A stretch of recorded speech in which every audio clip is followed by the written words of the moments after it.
Langit sore di atas terminal Blok M mulai membakar jingga. Asap mengepul dari gerobak sederhana berwarna biru kusam, berdiri di sisi jalan yang selalu ramai. Di balik kepulan asap dan bau minyak goreng, seorang pemuda berusia 22 tahun bernama Raka berdiri, tangannya cekatan membalik tempe dan tahu yang mulai kemasan. Bagi siapapun yang lewat, ia hanya terlihat seperti anak penjual gorengan biasa, anak satu-satunya dari Pak Mamat, lelaki tua yang selalu tersenyum walau hidupnya tak pernah mudah. Tapi tak ada yang tahu, dalam dada Raka, ada rahasia yang lebih berat dari beban hidup di Blok M. Raka tersenyum tipis pada seorang tukang ojek online yang membeli 5 gorengan, lalu mengantar pesanannya ke dalam angkot sambil berkata pelan, "Panasi gorengannya, Pak." Tapi jangan tangan orangnya. Kalimat itu terdengar biasa saja, namun sebenarnya adalah kode yang dikirim untuk menyampaikan bahwa target sudah bergerak. Di balik lapak gorengan, tersembunyi kamera mikro dan alat penyadap kecil seukuran kancing baju, terhubung langsung ke markas rahasia Unit 9, organisasi intelijen bawah tanah milik negara. Setiap hari, Raka mencatat wajah-wajah yang mampir membeli gorengan. Ada yang benar-benar lapar, ada juga yang datang hanya untuk memantau, berbincang, atau mengawasi. Terminal Blok M bukan sekadar tempat lalu lintas manusia. Di sini, ada sesuatu yang gelap dan busuk, tersembunyi di balik deru kendaraan dan hiruk-pikuk orang-orang. Sindikat perdagangan manusia, penyelundupan senjata, dan jaringan kriminal lintas negara, semuanya punya akar di tempat ini. Dan Raka, meskipun hanya dengan celemek lusuh dan tangan berminyak, adalah duri kecil yang menyusup ke dalam sarang mereka. Pak Mamat, ayahnya, hanya tahu bahwa Raka pernah kuliah sebentar lalu berhenti. Ia tak pernah bertanya mengapa. Yang penting baginya, anaknya tetap di rumah dan tidak jadi preman seperti kebanyakan pemuda di terminal. Tapi malam-malam Raka selalu gelisah, duduk diam di atap rumah sambil memantau gerakan di warung kopi depan terminal. Seringkali ia berbicara dengan seseorang melalui alat kecil di telinganya, berpura-pura menelepon pemasok minyak padahal sedang menerima instruksi dari atasan. Hari itu, seorang pria berbadan kekar dengan luka sayat di leher mampir ke gerobaknya. Tatapannya tajam dan mulutnya hanya mengatakan satu hal, "Gorengan 3. Tapi jangan kasih tahu siapa-siapa, gue pernah kesini." Raka langsung tahu pria itu bukan orang sembarangan. Ia memindai wajah pria itu dalam ingatannya, mencocokkan dengan daftar target yang pernah ia pelajari di markas. Dalam sekejap, dia sadar orang ini adalah eksekutor jaringan perdagangan manusia yang hilang sejak 2 tahun lalu. Kini dia muncul, tepat di depan mata Raka. Darah Raka berdesir, tapi wajahnya tetap tenang. Ia menyodorkan 3 gorengan ke dalam kantong plastik bening, tangannya sedikit gemetar saat menerima uang dari pria itu. Tatapan mereka saling bertemu sejenak, dan dalam sekejap itu, Raka merasa seperti berhadapan dengan singa lapar yang bisa menerkam kapan saja. Ia tahu, satu gerakan salah bisa mengakhiri hidupnya. Tapi sebagai agen, ia juga tahu, rasa takut bukan untuk dihindari, tapi dipelajari. Setelah pria itu pergi, Raka mencatat waktu, arah perginya, dan sepatu yang ia kenakan. Ia lalu memasukkan data itu ke ponselnya, menuliskannya di aplikasi catatan yang menyamar sebagai resep gorengan. Tak ada yang mencurigakan, hanya catatan minyak, tepung, dan jumlah tahu isi. Tapi di balik semua itu, Raka sedang menyusun peta pergerakan musuh. Hari ini mungkin mereka hanya beli gorengan. Tapi besok, bisa jadi mereka mengambil nyawa. Dan di tengah keramaian Blok M, suara azan maghrib menggema. Tapi bagi Raka, waktu salat adalah waktu paling bahaya, karena di saat semua orang sujud, dunia kriminal justru berdiri. Ia tahu, misi ini baru dimulai. Dan penyamarannya sebagai anak gorengan, baru membuka babak paling gelap dalam hidupnya. Hujan turun deras malam itu, menghantam atap terminal Blok M seperti dentuman drum perang.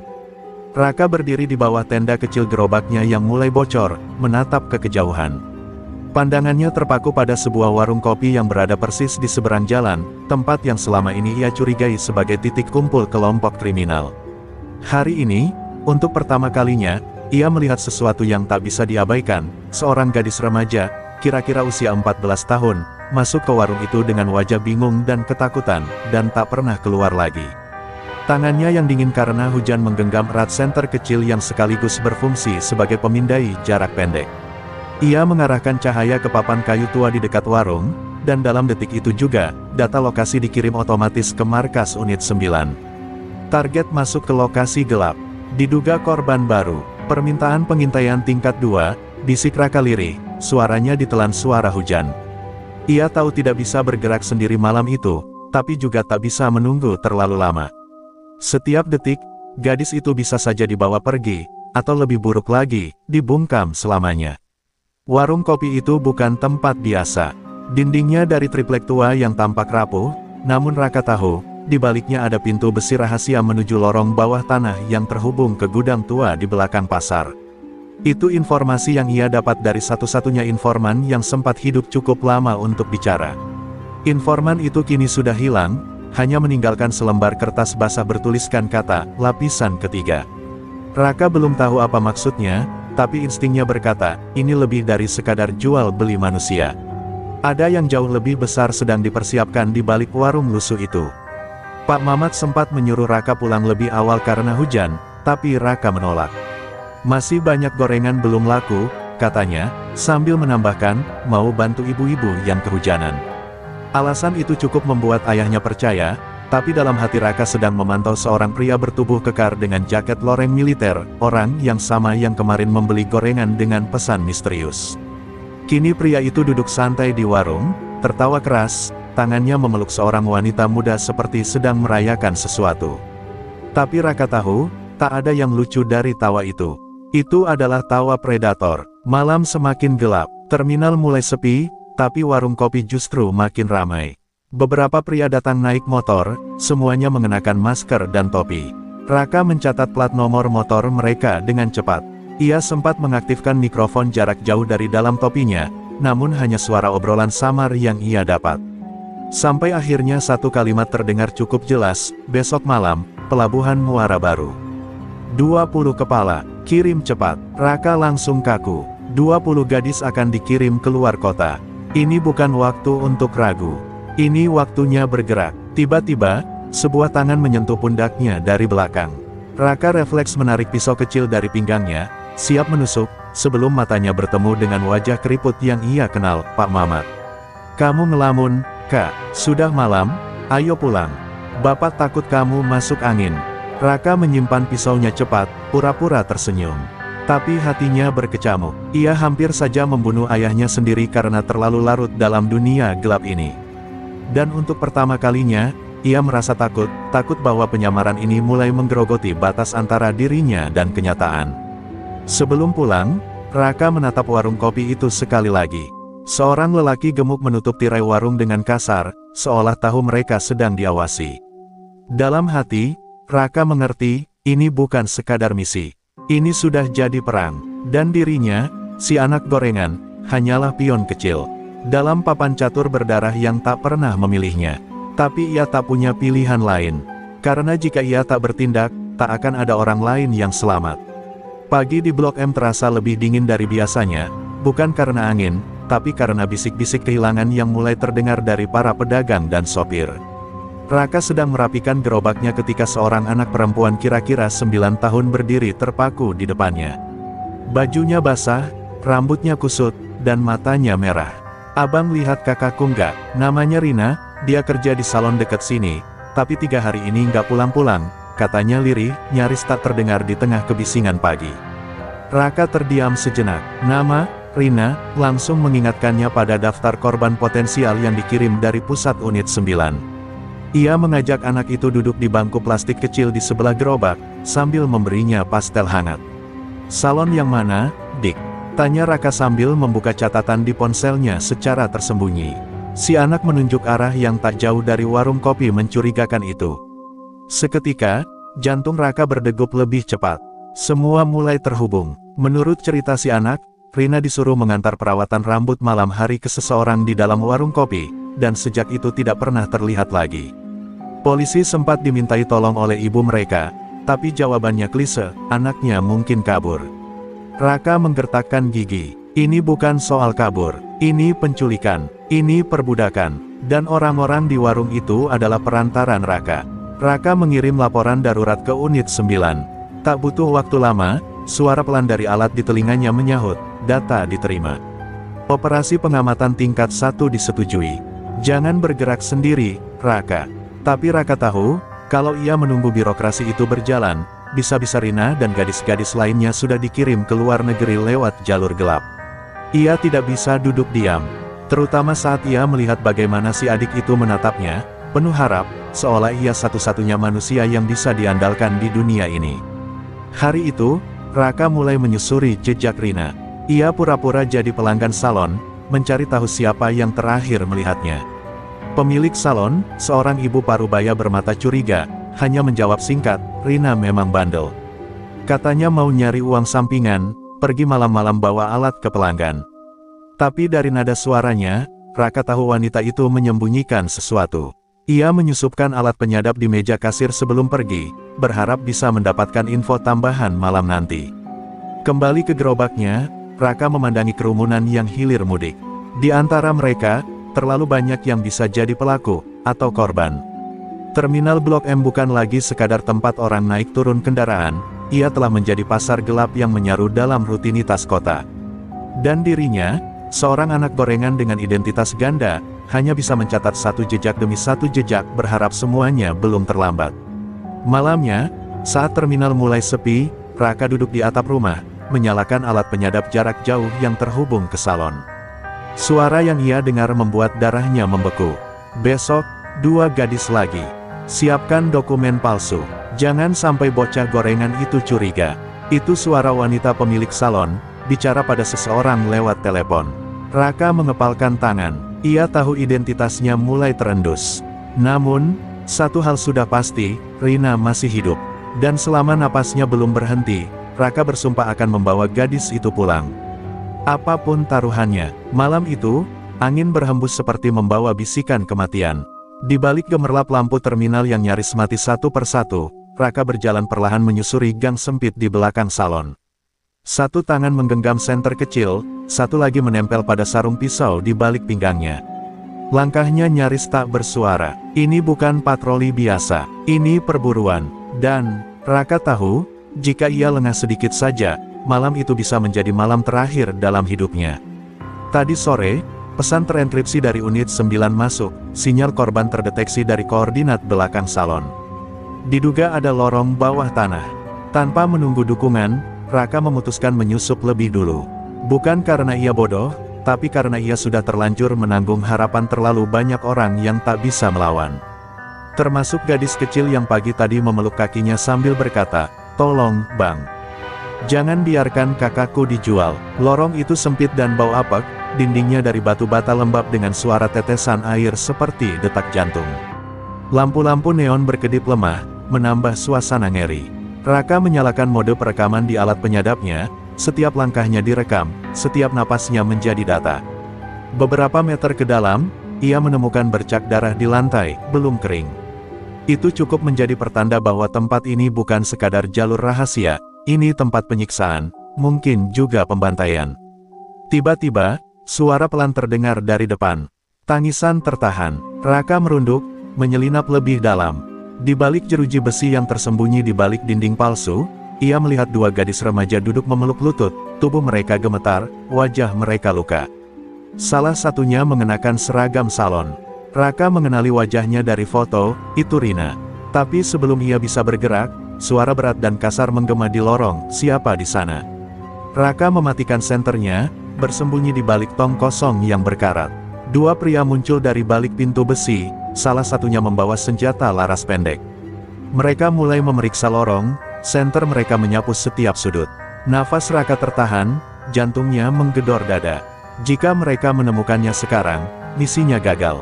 Rina takkan pernah bebas, dan dia, mungkin takkan pernah keluar dari lorong ini hidup-hidup. Ketika para penjaga menjauh, Raka menyelinap ke balik jeruji dan membisikkan namanya. Rina nyaris berteriak, tapi Raka menaruh jari di bibir. "Aku di sini untuk menyelamatkan kalian. Tapi kalian harus diam, dan percaya." Mata Rina membulat, lalu mengangguk perlahan. Raka memotret wajah mereka sebagai bukti penyanderaan dan mengirim data itu langsung ke markas. Tak ada waktu untuk evakuasi malam ini. Tapi dia sudah menemukan bukti, dan korban. Langkah selanjutnya, menghancurkan sistem ini dari dalam. Sebelum keluar, Raka menanam alat pelacak dan penyadap di langit-langit lorong. Suaranya pelan melalui radio, subjek dikonfirmasi. Lokasi valid. Siapkan tim sergap. Saya keluar dalam 2 menit. Tapi hatinya belum tenang.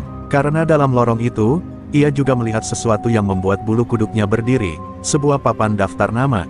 Dan di urutan paling bawah, tertulis, anak gorengan, pengkhianat, eksekusi segera.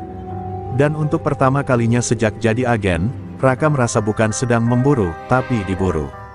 Langit Jakarta masih gelap ketika Raka kembali ke rumah.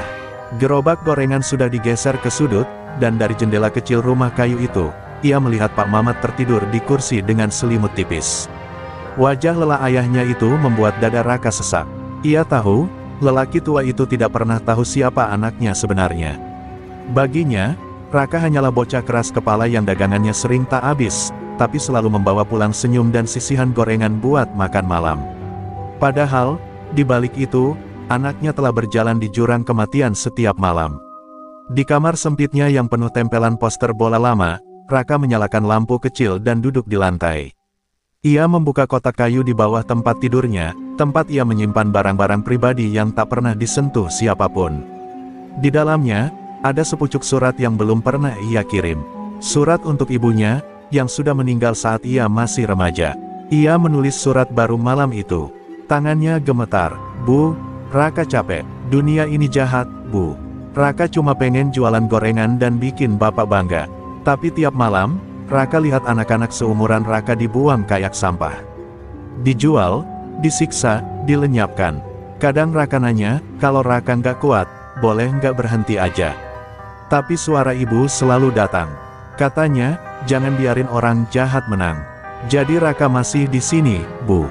Masih berdiri. Air mata menetes di pipinya, namun tangannya terus menulis.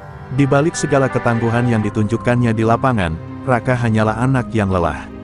Anak yang merindukan pelukan ibunya. Anak yang ingin tidur tanpa mimpi buruk. Tapi kenyataan tak memberinya itu. Karena ia tahu, selama sistem ini masih berjalan, tak ada anak lain yang akan merasa aman. Dan kalau bukan dia yang melawan, siapa lagi? Pagi menjelang, ia belum tidur. Tapi laporan dari markas masuk, tim unit 9 sudah bergerak. Lokasi lorong disisir malam ini. Raka hanya diberi satu tugas, berada di sekitar dan mengamankan saksi setelah sergap selesai. Namun satu kalimat di bagian akhir laporan membuat wajahnya menegang, ada infiltrasi. Salah satu anggota unit 9 diduga bocor. Itu artinya, semua yang ia lakukan bisa sia-sia, dan nyawanya sekarang benar-benar dalam incaran. Ia menyembunyikan suratnya dalam jaket, lalu memandang cermin kecil di sudut kamar. Wajahnya pucat, matanya merah. Tapi ia tersenyum kecil. Ayo, anak gorengan, waktunya berjualan lagi, gumamnya lirih. Ia tahu musuh sudah tahu namanya. Tapi ia juga tahu, ini bukan saatnya mundur. Di luar, pagi masih basah oleh embun. Terminal Blok M mulai hidup kembali. Tapi hari itu berbeda. Raka tidak hanya membawa gorengan di gerobaknya. Ia juga membawa dendam, dan surat terakhir untuk ibunya, kalau-kalau hari itu jadi akhir dari segalanya. Malam itu, langit tampak seperti kaca retak, kelabu dan tak bersuara. Raka berdiri di atas atap halte Blok M sambil mengamati pergerakan tim unit 9 dari kejauhan. Mereka menyaru sebagai petugas PLN, menyusup lewat gang belakang salon untuk menyerbu lorong tempat Rina dan gadis-gadis lain disekap. Semua tampak berjalan sesuai rencana, hingga suara tembakan pertama meledak, memecah malam dengan jeritan nyaring yang tak seharusnya ada dalam operasi senyap. Kontak, ada penyusup, mundur, mereka sudah tahu kita datang. Suara melalui radio mendesis seperti racun. Jantung Raka seolah berhenti berdetak. Ia merunduk, menatap ke bawah, ke arah salon yang kini diselimuti asap dan teriakan. Suara-suara itu bukan suara penjahat yang panik, mereka siap. Mereka menunggu, dan Raka tahu, satu-satunya kemungkinan, ada pengkhianat dari dalam unit 9. Ia berlari menuruni halte, menyusup ke kerumunan, menyembunyikan wajah di balik topi dan masker. Di tengah kekacauan, ia melihat seorang pria bertubuh besar menyeret seseorang ke mobil van hitam. Rambut panjang kusut, baju salon robek, itu Rina. Tidak, desis Raka, tapi ia tahu, satu langkah ceroboh dan ia juga akan berakhir di bagasi mobil, atau lebih buruk, dibakar sebagai peringatan. Dengan cepat ia menyalakan pelacak darurat yang telah ia tanam di baju Rina malam sebelumnya. Titik merah mulai bergerak menjauh, menuju arah utara kota. Ia tidak bisa mengejar sekarang. Operasi gagal, dan semua anggota unit 9 ditarik mundur. 3 korban berhasil diselamatkan, tapi 5 lainnya, termasuk Rina, hilang. Hilang di balik dinding gelap jaringan perdagangan manusia yang tak kelihatan oleh hukum biasa. Di markas sementara unit 9, suasana seperti pemakaman. Komandan mereka, Letnan Aryo, duduk dengan wajah membatu. Kita kecolongan, data bocor, seseorang dari dalam memberitahu mereka. Tapi kita belum tahu siapa. Raka diam, tangannya mengepal di bawah meja. Dalam hatinya, ia menyusun ulang semua wajah yang ia percaya. Salah satu dari mereka pengkhianat. Dan ia akan menemukannya, meski harus menatapnya tepat di mata sambil menahan amarah. Malam semakin larut, tapi Raka menolak pulang. Ia duduk di trotoar terminal, menatap gerobaknya yang digeletakkan di sudut, ditinggal karena situasi genting. Hatinya hancur, ia gagal, Rina hilang, dan yang paling menyakitkan, para penjahat itu kini tahu bahwa anak gorengan bukan anak biasa. Mereka tahu siapa dirinya, dan mereka akan memburunya. Ini bukan hanya soal misi lagi. Ini sudah menjadi perang pribadi. Di kantong jaketnya, surat untuk ibu masih tersimpan. Tapi kali ini, Raka berpikir untuk menulis satu lagi.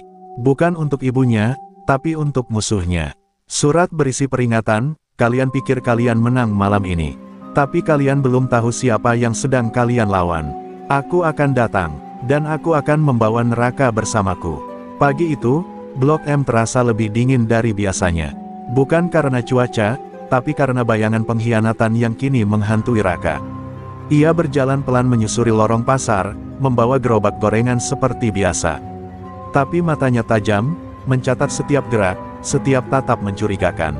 Ia tidak lagi sekadar menjual gorengan. Ia sedang memburu sosok yang telah menghancurkan rencana penyelamatan dan menyeret Rina kembali ke neraka.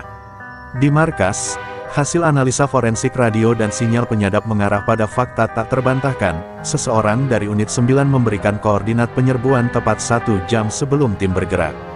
Raka mencurigai 2 nama, Suryo dan Bram, 2 anggota senior yang bertugas memantau dari mobil pengintai malam itu. Tapi ia tahu, menuduh tanpa bukti hanya akan membuatnya jadi target berikutnya. Maka ia memilih cara yang lebih berisiko, menyelidiki mereka secara diam-diam, sebagai Raka si tukang gorengan, bukan sebagai agen. Malamnya, ia menunggu di luar kafe kecil tempat Bram sering nongkrong usai dinas. Di tangan Raka, ada alat penyadap mikro berukuran koin. Ia menunggu sampai Bram keluar, lalu menyusup masuk dan menempelkannya di bagian bawah kursi yang biasa diduduki pria itu. Ia tahu ini bisa dianggap melanggar protokol. Tapi ia sudah tak peduli lagi dengan protokol, yang ia pedulikan hanyalah menyelamatkan Rina dan menghabisi jaringan iblis itu sampai akar. Keesokan harinya, Raka menerima potongan rekaman suara. Suara Bram berbicara di telepon dengan seseorang yang ia sebut Tuan G. Isi percakapan itu membuat darah Raka mendidih. Ya, sudah saya berikan lokasi ke anak buahmu.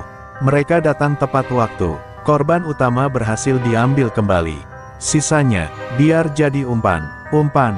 Raka menggenggam ponsel erat-erat. Mereka mengorbankan anak-anak itu hanya untuk mempertahankan 1 nyawa berharga bagi jaringan mereka. Rina bukan sekadar korban, dia adalah kunci.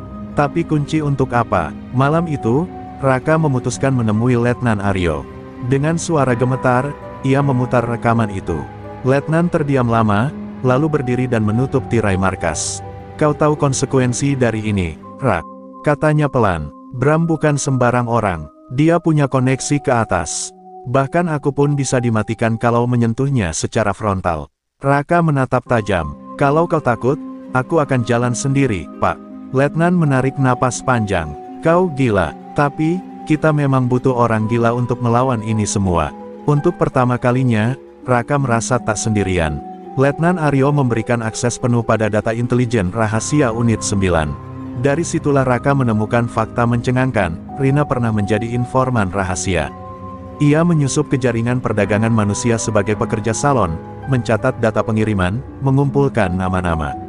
Ia adalah aset berharga, tapi ia terlalu muda, terlalu rentan. Dan ketika identitasnya nyaris terbongkar, mereka menghilangkannya. Operasi penyelamatan itu bukan gagasan unit 9, tapi permintaan dari Rina sendiri, melalui pesan rahasia terakhirnya.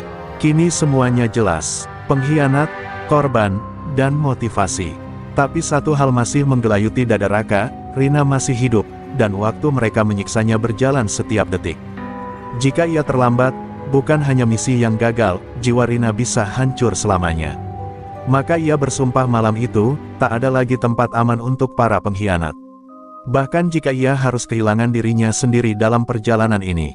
Hujan deras mengguyur kawasan industri Cikarang ketika Raka tiba di depan sebuah gudang tua bercat abu-abu kusam.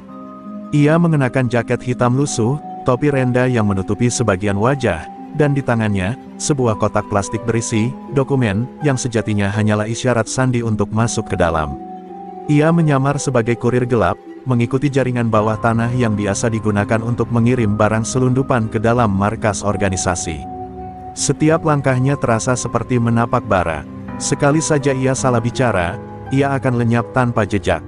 Dua pria bersenjata menyambutnya dengan tatapan dingin di gerbang. "Dari mana?" tanya salah satu dengan suara berat. "Dari Kalideres. Kiriman buat Tuan G, jalur basah," jawab Raka tenang, menggunakan kode yang telah ia pelajari dari dokumen rahasia yang diberikan Letnan Aryo. Pria itu menatapnya lama, lalu menekan tombol kecil di dinding. Pintu besi berderit membuka, memperlihatkan lorong gelap dengan lampu temaram dan kamera di setiap sudut. Ia lolos. Untuk sekarang, di dalam, udara dipenuhi bau besi, oli, dan sesuatu yang lebih menyengat, bau ketakutan. Ia melewati kamar sempit tempat beberapa gadis duduk bersandar di dinding, mata mereka kosong. Raka ingin menoleh, ingin memastikan Rina ada di antara mereka, tapi ia tak boleh lengah. Ia masih punya misi, menanam alat pelacak dan mengambil rekaman suara Tuan G. Malam ini, ia bukan anak gorengan. Ia adalah pemburu di sarang iblis. Raka tiba di ruang utama. Gudang itu ternyata pusat operasi besar, penuh dengan layar pengintai, map kiriman, dan peta jalur perdagangan manusia yang membentang sampai luar negeri. Di tengahnya, duduk seorang pria botak berbadan besar, mengenakan setelan mahal. "Tuan G," matanya tajam, suaranya dingin. "Kau orang baru?" tanyanya curiga. "Aku disuruh Bram bawa dokumen," kata Raka, lalu meletakkan kotak plastik di meja. Tuan G membuka kotak itu, hanya berisi lembaran kosong. Tapi yang ia tak tahu, di dasar kotak itu tertanam alat penyadap kecil yang langsung mengirimkan sinyal ke markas unit 9. Saat Tuan G sibuk berbicara di telepon, Raka menyelinap ke koridor belakang. Ia membuka pintu demi pintu, mencari, hingga terdengar suara lirih dari balik dinding logam. "Rina," bisiknya pelan. Tak ada jawaban, tapi suara isakan kecil membuatnya yakin. Ia temukan ruangan kecil seperti kandang, di dalamnya Rina duduk, wajahnya lebam, tangannya dirantai ke tembok. Matanya membelalak saat melihat Raka. "Kau, mereka akan..." Belum sempat selesai, alarm mendadak meraung. Penyusupan terdeteksi. Raka buru-buru memotong rantai dengan alat pemotong portabel mini. Suara sepatu berlari terdengar dari segala arah. "Pegang erat," serunya, mengangkat Rina di pundaknya. Mereka berlari di lorong sempit, melewati gudang, melewati ruangan tempat Tuan G berdiri terperangah. "Tangkap dia, itu anak gorengan, dia penyusupnya," teriaknya. Peluru mulai berterbangan. Raka melompat melewati jendela kaca, tubuhnya dan Rina jatuh ke tumpukan karung di luar. Di kejauhan, mobil unit 9 sudah menunggu, sirine dibungkam, lampu dimatikan. Letnan Aryo sendiri yang membuka pintu belakang. "Cepat, masuk," teriaknya. Raka melompat masuk, memeluk tubuh Rina yang tak sadarkan diri. Mobil melaju di tengah hujan deras, meninggalkan gudang yang kini terbakar dalam kekacauan. Suasana di markas unit 9 malam itu tidak seperti biasanya. Di tengah keberhasilan penyelamatan Rina, ada kegelisahan yang menggantung di udara. Raka duduk di ruang isolasi, memandangi wajah Rina yang kini terbaring lemah dengan selang infus di tangan. Tubuhnya penuh luka, tapi ia masih hidup. Itu seharusnya cukup. Namun tatapan kosong gadis itu tak kunjung hilang. Seolah jiwanya tertinggal di lorong gelap gudang Cikarang. Raka menggenggam tangan Rina dengan pelan, berbisik, "Aku di sini. Kau aman sekarang." Tapi hatinya tahu, perang belum usai. Letnan Aryo masuk ke ruangan dengan wajah muram. Ia menyerahkan sebuah berkas ke Raka. "Kami berhasil mengurai rekaman dari penyadapmu. Kau harus dengar ini sendiri." Suara itu terdengar jelas, suara Bram sedang berbicara kepada seseorang dari lembaga tinggi negara. Kalau bocah itu keluar hidup-hidup, posisi kita semua bisa guncang. Hapus Rina, dan pastikan Raka tak pernah kembali. Gunakan jalur internal. Kata-kata itu seperti bom yang meledak di dalam dada Raka. Ini bukan lagi tentang penyelundupan atau perdagangan manusia, ini konspirasi. Dari dalam, dari balik seragam, Raka berlari ke ruang senjata. Ia mengambil pistol tak bertanda, menyelipkannya di balik jaket, lalu keluar tanpa sepatah kata. Letnan Aryo mengejarnya. Raka, jangan bodoh. Ini bukan soal emosi. Kita bisa proses secara hukum. Teriaknya. Raka berhenti sejenak, menatap komandannya dengan mata yang berkaca. Hukum. Suaranya bergetar. Orang-orang macam mereka makan hukum mentah-mentah. Mereka di atas. Dan aku hanya anak tukang gorengan. Tak ada hukum yang akan membelaku. Dengan informasi yang telah ia dapat, Raka menyusup ke apartemen Bram. Ia tahu jalurnya, tahu kebiasaannya. Bram suka pulang lewat tengah malam, mabuk, dan menaruh senjatanya di laci dekat pintu. Raka duduk di ruang tamu gelap, menunggu seperti bayangan. Begitu pintu terbuka, Bram masuk, mengeluh, dan menyandarkan tubuh. Saat itulah, lampu menyala. Raka berdiri di hadapannya, pistol diarahkan ke kepala. Apa yang kau lakukan, Rak? Tanya Bram dengan nada pura-pura terkejut. Kau gila, Raka tak menjawab. Ia hanya memutar rekaman suara Bram yang menyuruh eksekusi Rina. Wajah Bram berubah pucat. Itu bukan maksudku, itu bukan.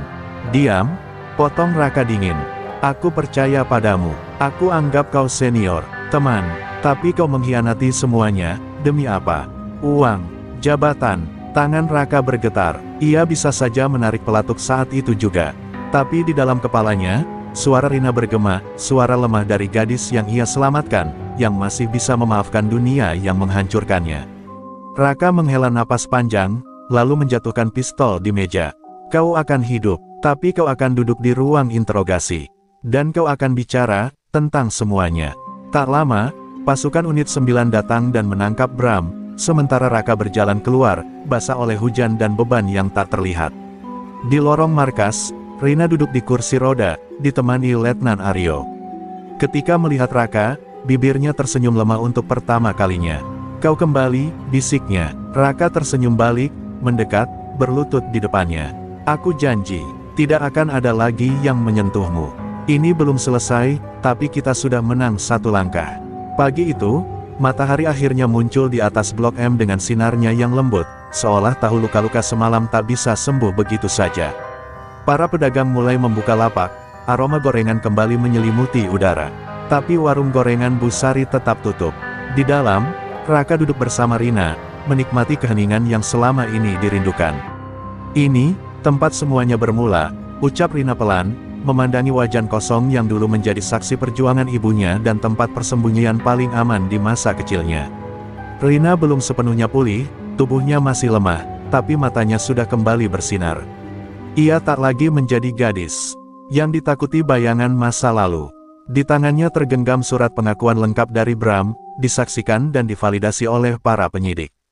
Rekaman itu telah membongkar jaringan kotor di tubuh lembaga, membuat banyak petinggi mulai diperiksa. Kau pikir mereka semua akan dihukum?